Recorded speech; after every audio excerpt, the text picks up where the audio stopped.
On pourrait passer à un autre aspect de la réalité de ce village, qui est le fait qu'il y a une route qui traverse et ça fait beaucoup de bruit. Et en fait, on a quand même l'impression presque qu'il y a un certain nombre de maisons qui sont tellement inhabitables ou tellement insupportables avec tous ces camions qu'ils ont l'air complètement vides. Mais je ne sais pas si c'est vrai, mais en tout cas, il y a un projet depuis longtemps, je crois, de déviation qui est, en tout cas, on voit les pancartes quand on arrive ici, que ce projet aurait été oublié ou enfin passé un peu à l'oubliette.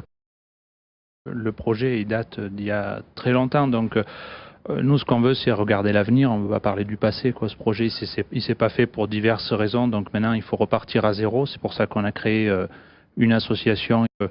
La réalité, c'est qu'on a une route qui est, c'est l'unique route pour traverser le département, pour rejoindre Gap à Briançon. Donc c'est une route nationale qui est empruntée par beaucoup de camions, beaucoup de touristes en toute saison. Et il y a un passage qui est très délicat avec un virage où 2 camions ne peuvent pas se croiser. Donc on est à peu près le dernier point noir du département, voilà, avec une route dans cet état-là, quoi. Et la déviation, donc, se passerait, j'imagine, c'est un peu le malheur, mais ça risque de passer dans des zones alors le but, c'est de passer, d'éviter le village au maximum, donc qu'il n'y ait pas de destruction de bâtis. Et surtout, ce qu'on ne veut pas, c'est un aménagement de la route actuelle, quoi, parce que ça n'enlèverait pas du tout les nuisances, au contraire. Et il faut justement arriver à redynamiser le village pour que, oui, les maisons, il n'y a plus rien qui est habité le long de la route, ou presque. Donc ça permettrait de relancer certains projets, quoi.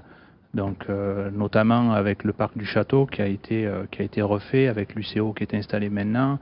Donc il faut poursuivre cette dynamique-là. Et voilà, y a plus à l'heure actuelle, il n'y a plus de commerce dans le village. Il n'y a plus de bars, il n'y a plus de restaurants. Ça veut dire que le trajet que vous proposez ne nuirait pas d'autres communes? Non, pas du tout, parce que là, ça concernerait que la Roche de Rame. Donc, non, les autres communes ne sont pas concernées par le tracé. Enfin, a priori, puisqu'il faut quand même qu'on attende qu'on nous propose les études pour savoir quels seront les tracés. Pour l'instant, on n'en sait rien.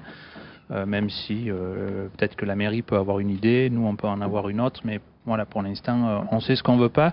Pas de destruction du bâti, pas d'aménagement de la route actuelle. Après, on verra ce qu'on nous propose, mais voilà, il faut. Parce qu'au fait, j'essaie de m'imaginer ce que ça doit faire quand les Marseillais vont faire du ski en hiver, le vendredi, et quand ils reviennent le dimanche, s'ils passent tous par ici, ça doit bien bouchonner, non?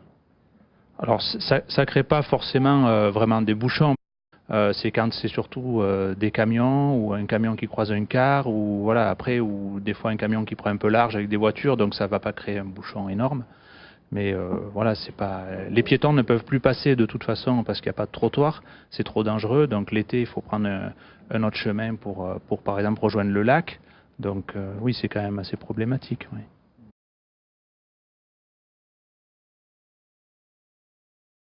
C'est d'avoir une déviation qui désenclave complètement et la zone d'activité qui est au sud du village, qui s'appelle la zone d'activité du Planet, ainsi qu'une déviation qui sécurise au nord du village toutes les liaisons avec les bourgs existants.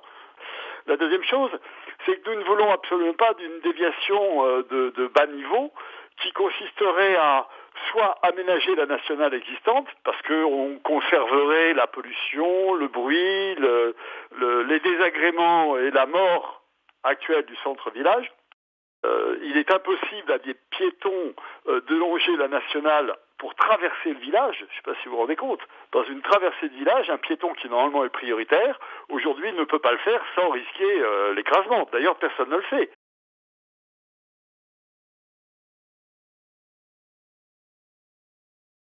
On pourrait croire, et c'est une fausse utopie, que la route, en fait, avec son cortège de voitures, amène beaucoup de clients. Mais en fait, si vous ne transformez pas votre village de manière très très coûteuse pour permettre aux voitures de s'arrêter, vous n'y arrivez pas. Il y a trop de nuisances, on peut le voir ici, trop de maisons sont désertées, et ce qui fait que le cœur du village, en fait, se dépeuple. Alors que c'est là qu'il devrait y avoir le plus de personnes pour pouvoir alimenter ces e-commerce. Les études ont pris un peu de retard et donc je vais veiller à ce qu'elles soient bien lancées, qu'on étudie différents scénarios et j'ai pu le confirmer au maire qui est vraiment dans l'attente. Donc on va mener ces études en regardant différents scénarios. Menons ces études.